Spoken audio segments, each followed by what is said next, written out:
give unto you power. Luke 10:19. God's gift to man is power, power and dominion over all created things, his mind, his body, and affairs. All unhappiness comes from lack of power. Man imagines himself weak and the victim of circumstances, claiming that conditions over which he had no control caused his defeat. Man by himself is indeed a victim of circumstances. But linked with God power, all things are possible. Through a knowledge of metaphysics, we are discovering how this can be done. By your word you contact this power. Then, miraculously, every burden is lifted and every battle is won. Life and death are in the power of the tongue. Watch your words with all diligence. You are continually reaping the fruits of your words. And he that overcometh and keepeth my works to the end, to him will I give power and dominion over the nations. Overcoming means to conquer all doubts, fears and negative vibrations. One man with perfect peace and perfect poise, filled with love and goodwill, could dissolve all negative vibrations. They would melt away like snow under the sun. Jesus Christ said, "All power is given unto me to bring heaven upon earth." Let us give thanks that this is now coming to pass, for evil is unreal and leaves no stain. This God power is within you, your superconscious mind. It is the realm of inspiration, revelation and illumination. It is the realm of miracles and wonders. Quick and seemingly impossible changes take place for your good. A door opens where there were no doors. Supply appears from hidden and unexpected channels, for God has weapons you know not of. To work with God power you must give it right of way and still the reasoning mind. The instant you ask, infinite intelligence knows the way of fulfillment. Man's part is to rejoice and give thanks, and act his faith. A very well-known woman in England told of this experience. She was asking with great feeling for a realization of God. These words came to her, "Act as though I were, and I am." It is exactly what I say, over and over again, only active faith impresses the subconscious, and unless you impress the subconscious there are no results. I will now give you an example to show you just how the law works. A woman came to me whose heart's desire was her right marriage and happy home. She was very fond of a certain man, but he was a most difficult person. After having shown her every attention and devotion, he suddenly changed and dropped out of her life. She was unhappy, resentful and discouraged. I said, "Now this is the time to prepare for your happy home. Buy little things for it as if you hadn't a minute to spare."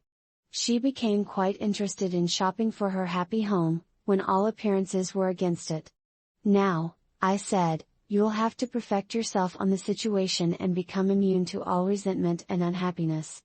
I gave her the statement, "I am now immune to all hurt and resentment. My poise is built upon a rock, the Christ within."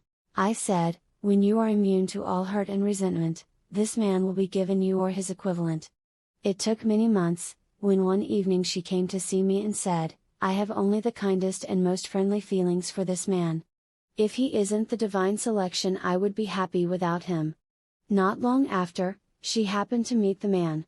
He was so sorry for the way he had acted. He begged her to forgive him. Not long after, they were married and a happy home came into manifestation. It had built itself around her active faith. Your only enemies are within yourself. The woman's enemies were hurt and resentment. They are indeed serpents and scorpions. Many lives have been wrecked by these two enemies. Linked with God power, all opposition vanished from this woman's life. Nothing could by any means hurt her. Think what that means, to have a life free from all unhappy experiences. It is done through making a conscious contact with God power every instant. Many times in the Bible, the word power is mentioned. "Thou shalt remember the Lord thy God, for it is he that giveth thee power to get wealth." A person with a rich consciousness attracts riches. A person with a poor consciousness attracts poverty. I have seen people in this truth, rise out of lack and limitation by linking with the God power within, not depending on external. Trusting in God gives you irresistible power, for this supreme intelligence only knows the way of fulfillment. Trust in me, and I will bring it to pass. All our knowledge of truth can bring us is to know that God is the only power. One power, one presence, one plan.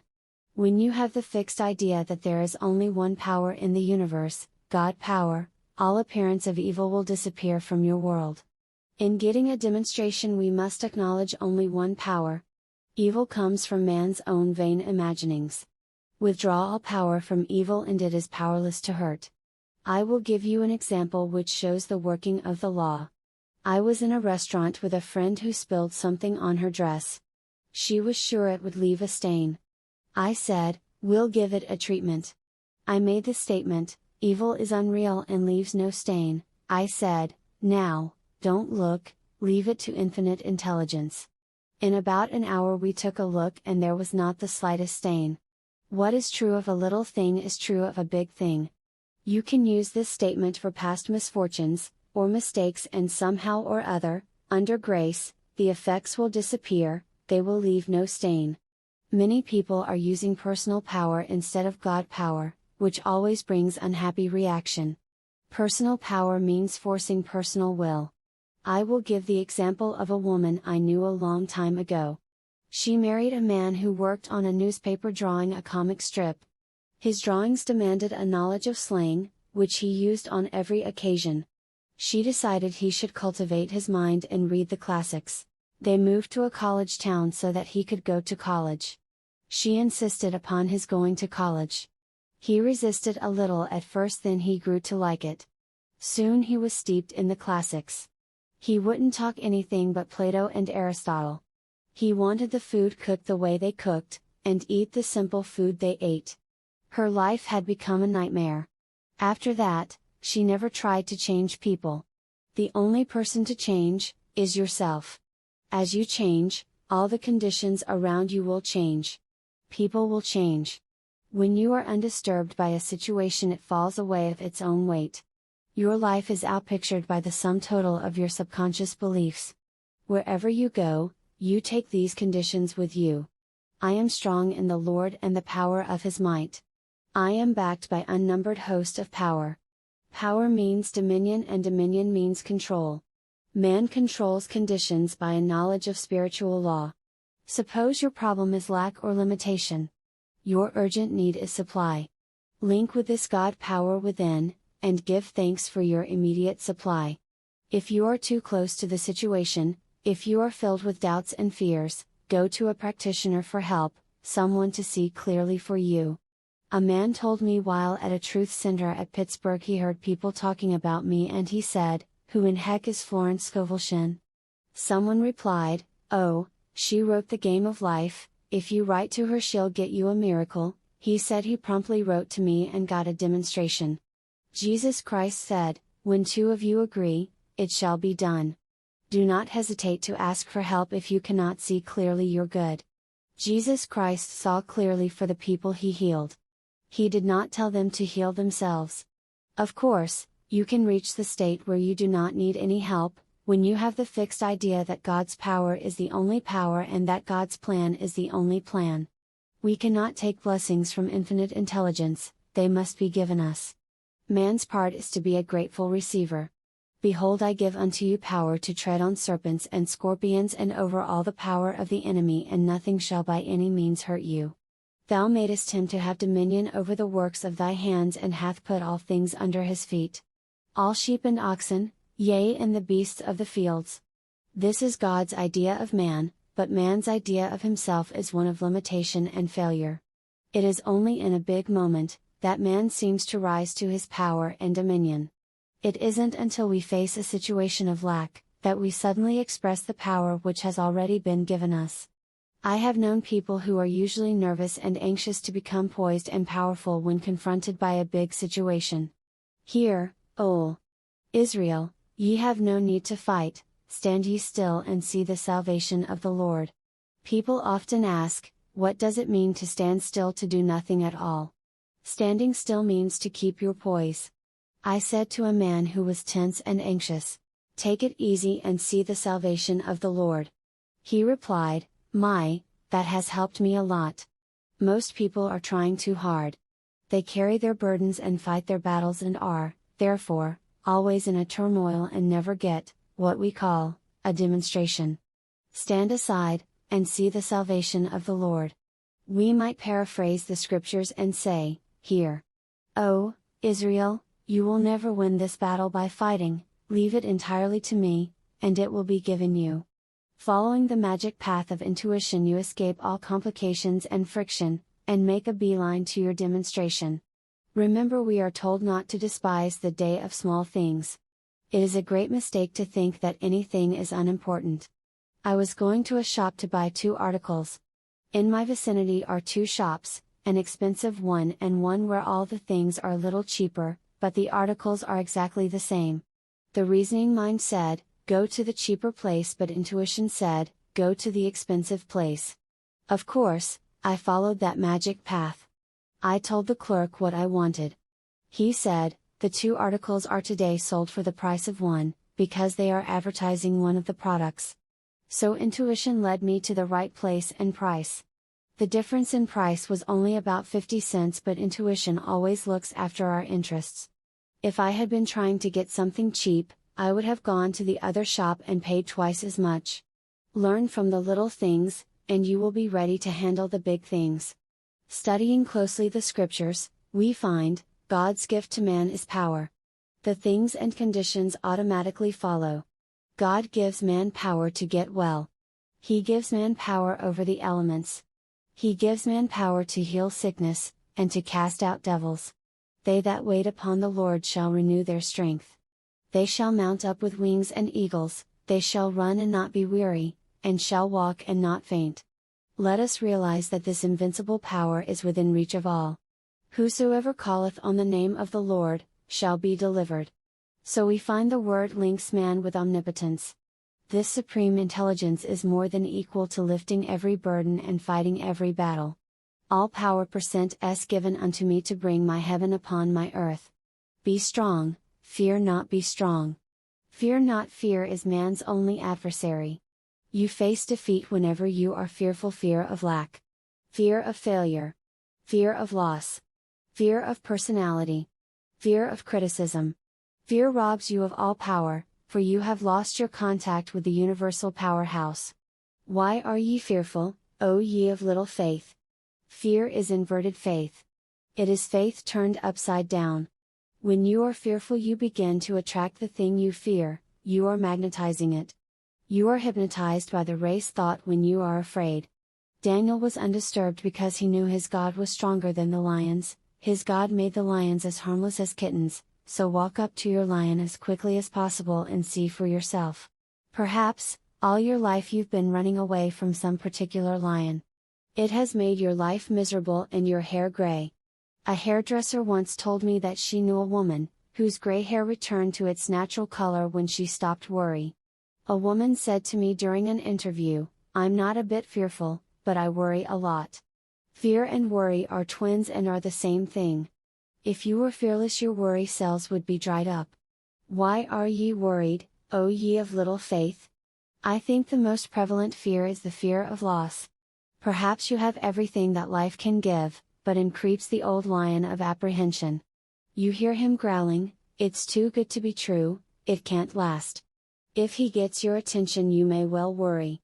Many people have lost what they prized most dearly in life. That is because invariably they fear loss.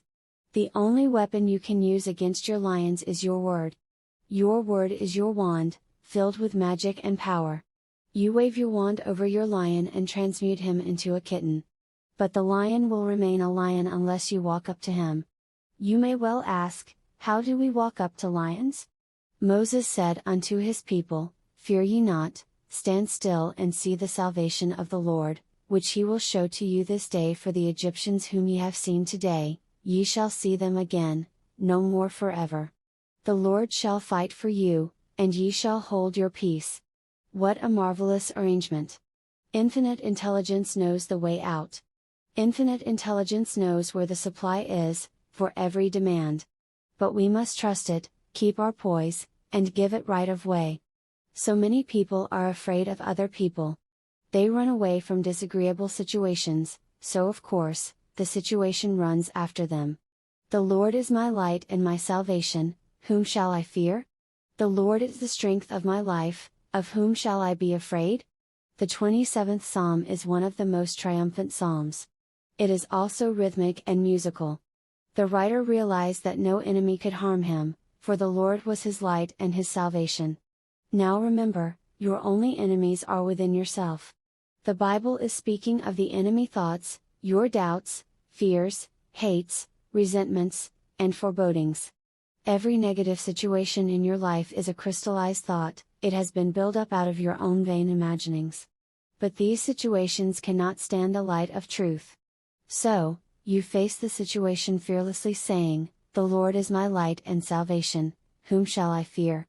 Jesus Christ was the greatest of metaphysicians and gave us definite rules for controlling conditions through word and thought. Thou hast made me wiser than mine enemies.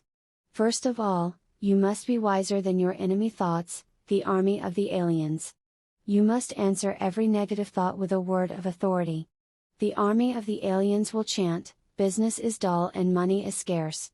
Immediately you reply, "My supply comes from God and now appears like mushrooms overnight."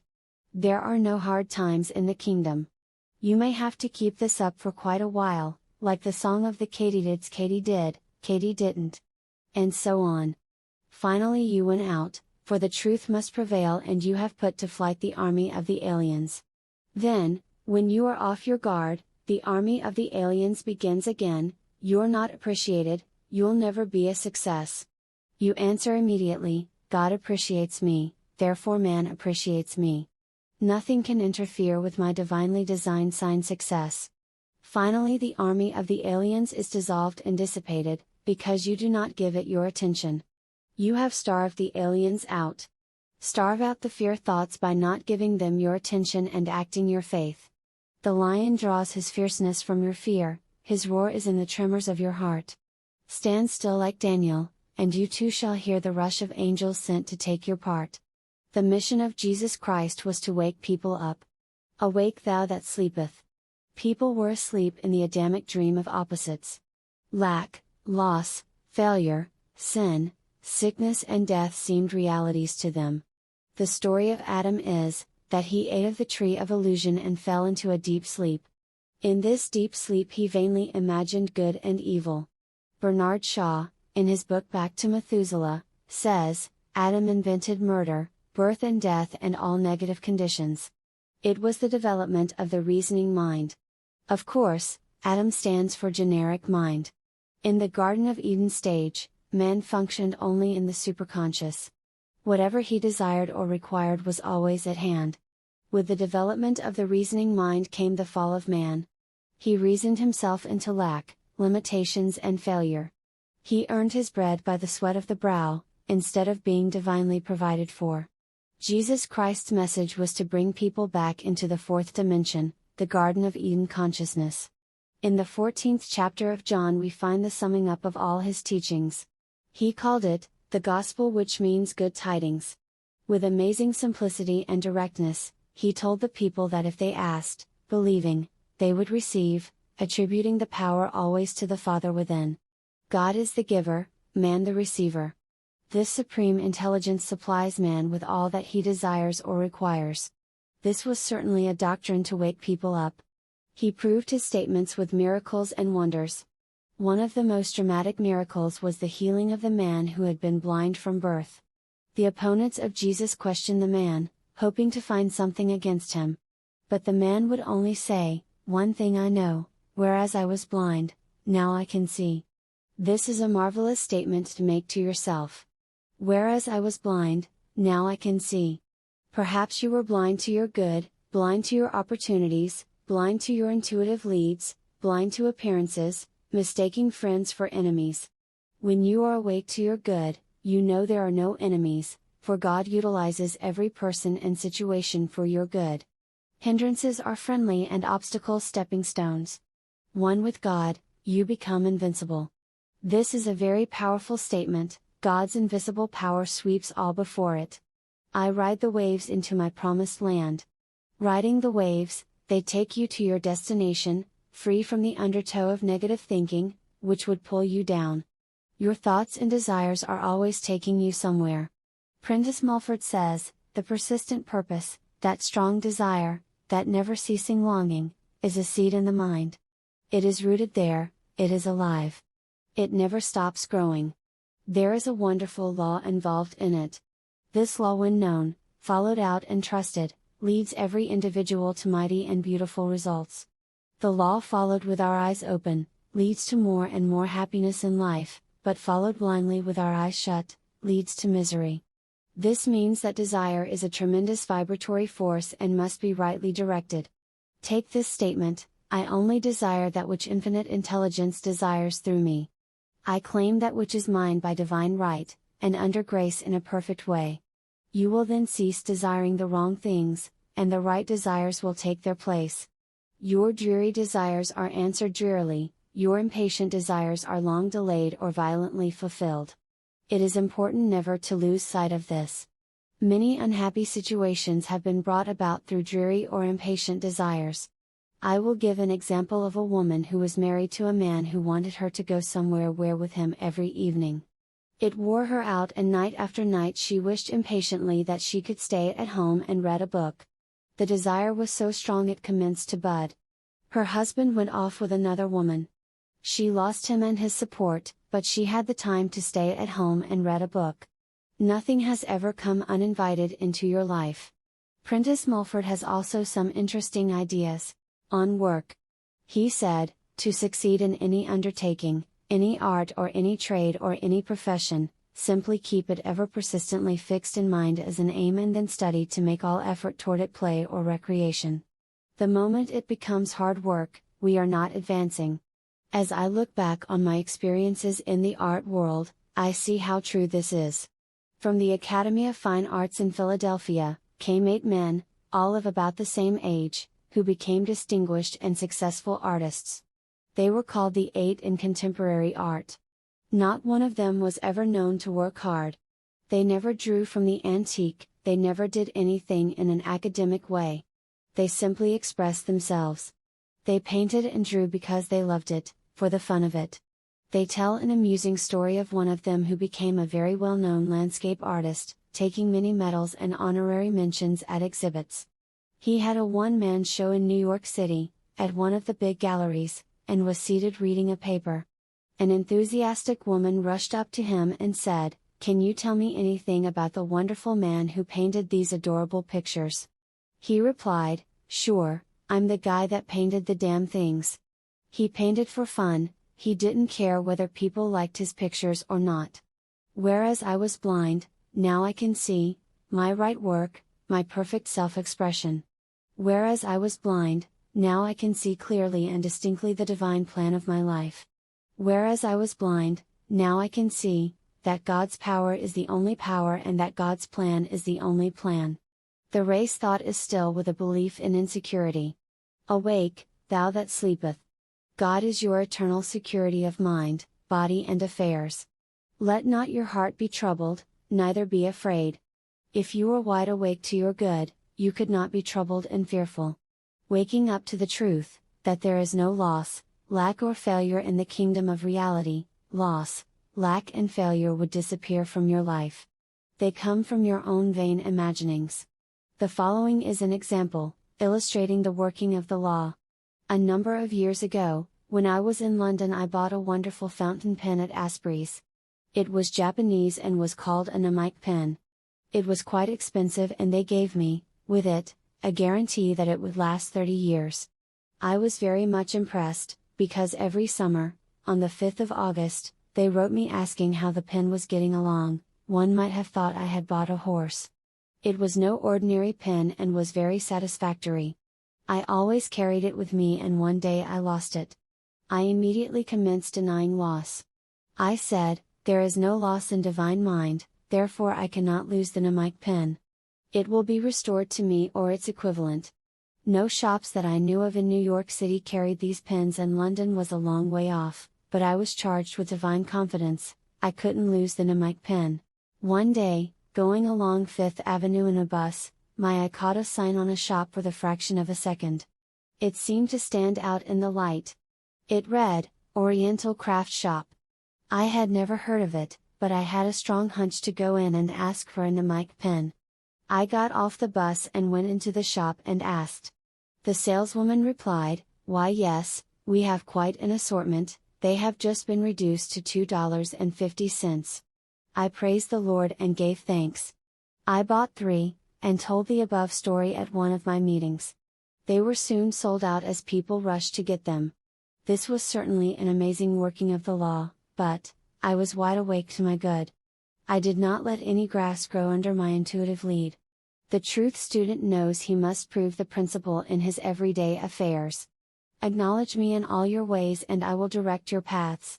Verily, verily, I say unto you, he that believeth on me, the works that I do, he shall do also, and greater works than these, shall he do, because I go unto my Father.